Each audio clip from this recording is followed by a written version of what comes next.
Hello everyone. Let us now discuss about the topic disaster management. From which some of the bits will be asked in APPSC examinations. To begin with, first let us know, from where the word disaster has come from. The word disaster has come from its origin is from a French word disaster, DESASTRE. Which is nothing but a combination of two words, DES, which means bad, and aster, which means star. If we combine these two words, disaster means bad or evil star.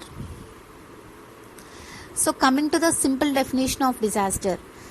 A disaster is nothing but a result of natural or man-made causes which leads to sudden disruption of normal life, causing several damage to life and property. If we classify the disasters, the disasters can be classified into natural and man-made disasters. And as per the severity, disasters can also be classified into minor disasters and major disasters. Let us go to the first one, natural disasters. Natural disasters are sudden ecological disruptions that exceed the adjustment capacity of the affected community and require external assistance. Man-made disasters can include hazardous material, spills, fires, groundwater contamination, transportation accidents, structural failures, explosions, etc. Coming to the causes for the occurrence of disaster. There are several causes like environmental degradation, developmental process, political issues, industrialization, etc. Coming to environmental degradation, it is nothing but the removal of trees and forest which will cause soil erosion, expansion of floodplain area in upper and middle course of rivers, and groundwater depletion.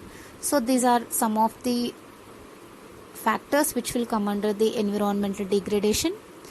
Coming to the second factor or cause for occurrence of disaster is development process. Exploitation of land use, development of infrastructure, rapid urbanization and technological development which will increase the pressure over the natural resources. That is nothing but the developmental process. Coming to the next one, it is political issues. Another cause of occurrence of disaster. Political issues means it can be nuclear power aspirations, fight between the countries. These will result in a wide range of disaster events. For example, Hiroshima nuclear explosion. And the last cause for occurrence of disaster is industrialization. Coming to the next topic in disaster management, it is nothing but vulnerability. Vulnerability means it can be defined as the extent to which a community, structure, services or geographical area is likely to be damaged or disrupted by the impact of particular hazard on account of their structure, construction and proximity to hazardous terrains or a disaster prone area.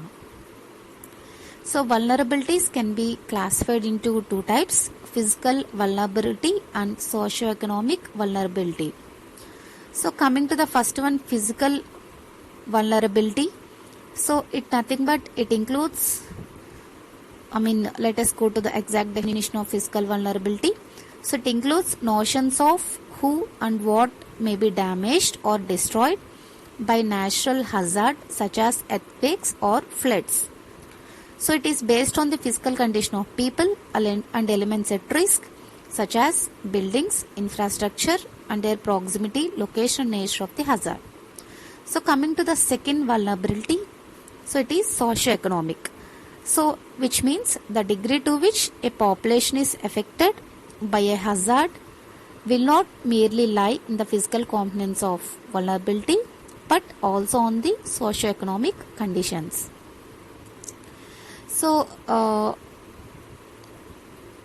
I have already taught you about hazards.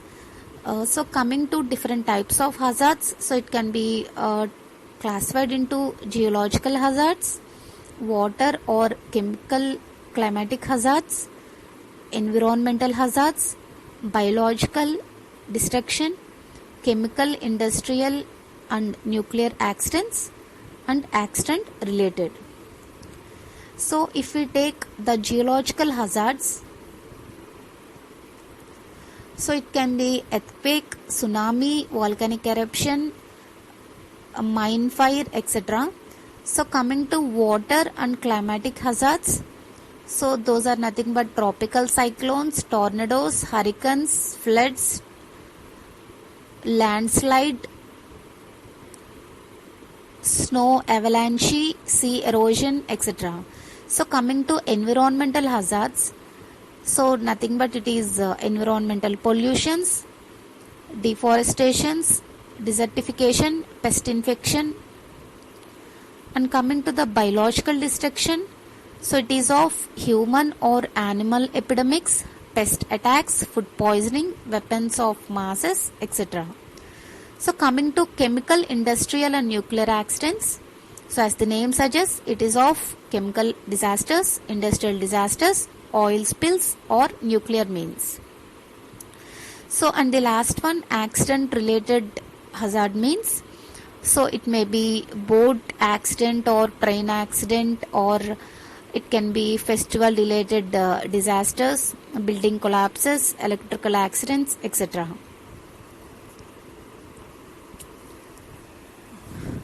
So coming to the vulnerability profile of India,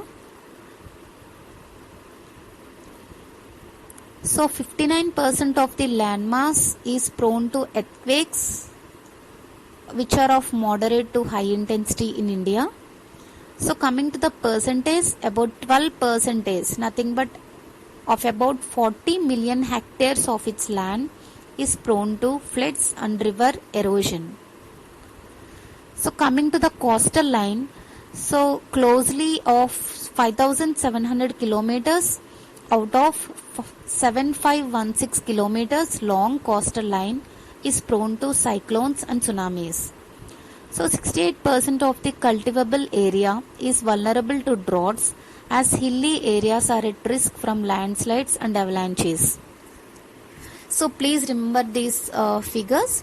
So 12% of its land is prone to floods and river erosion, and 68% of the cultivable area is vulnerable to droughts.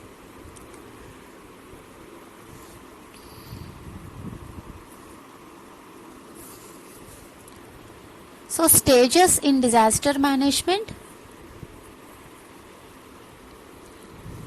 So there are three key stages of activities in the disaster management.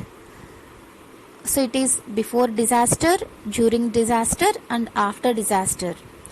So before going to the key stages of activities in disaster management, so disaster management efforts are which are nothing but taken towards disaster risk management.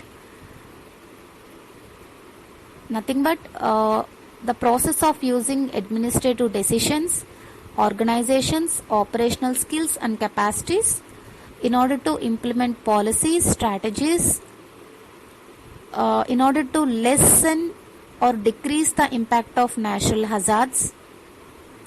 So these activities will comprise of structural and non-structural measures to avoid or in order to decrease the effects of hazards. So coming to the three stages, first one is before disaster. So nothing but in order to reduce the potential for human material or environmental loss which is caused by the hazards, and to ensure the losses are minimized. So second one is nothing but the during disaster. So these are to ensure that the needs and provisions of victims are met to minimize the suffering.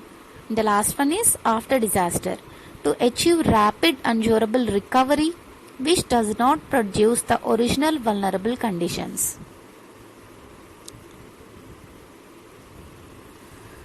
So earthquake is the next topic in disaster management.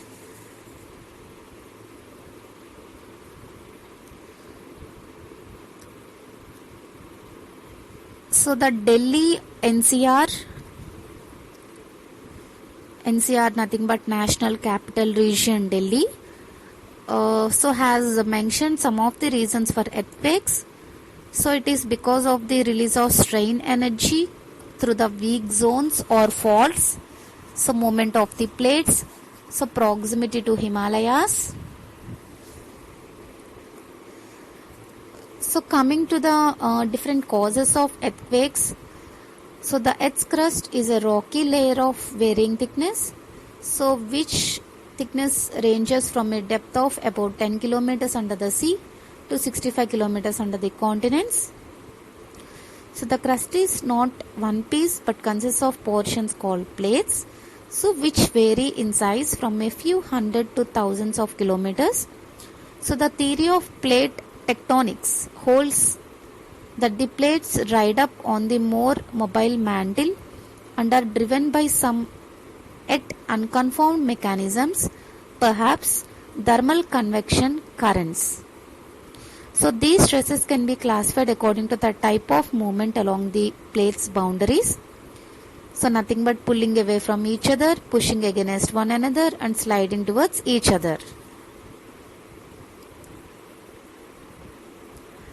So coming to the instruments which measure the earthquakes, so it is seismometer.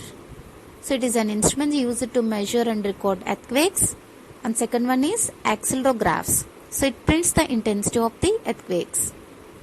So over 59% of the India's land area is under the threat of moderate to severe earthquakes.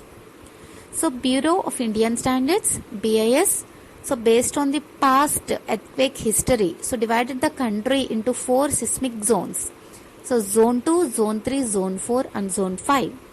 So Zone 5 is most seismically active region, while Zone 2 is the least active region. So please remember these zones. So Zone 2, 3, 4 and 5. So Zone 5 is seismically active and Zone 2 is least active. So coming to seismic waves, so vibrations from earthquake are categorized as P and S waves. So coming to P waves, so P means primary waves. So these are the first waves which are detected by seismograph. So these are nothing but the longitudinal waves. So nothing but they vibrates along the same direction as it travels. So coming to the second one, S waves, which are called as the secondary waves. So these waves arrive at detector after primary waves. So these are nothing but the transverse waves. So they vibrate at a right angle to the direction in which they travel. So both these P and S seismic waves can be detected near the earthquake center, but only P waves can be detected on the other side of the earth. So remember this point, this is very much important. So P waves can travel through solids and liquids. So whereas S waves can travel only through solids. So as I have already mentioned, so there are 4 zones, Zone 2, Zone 3, Zone 4 and Zone 5.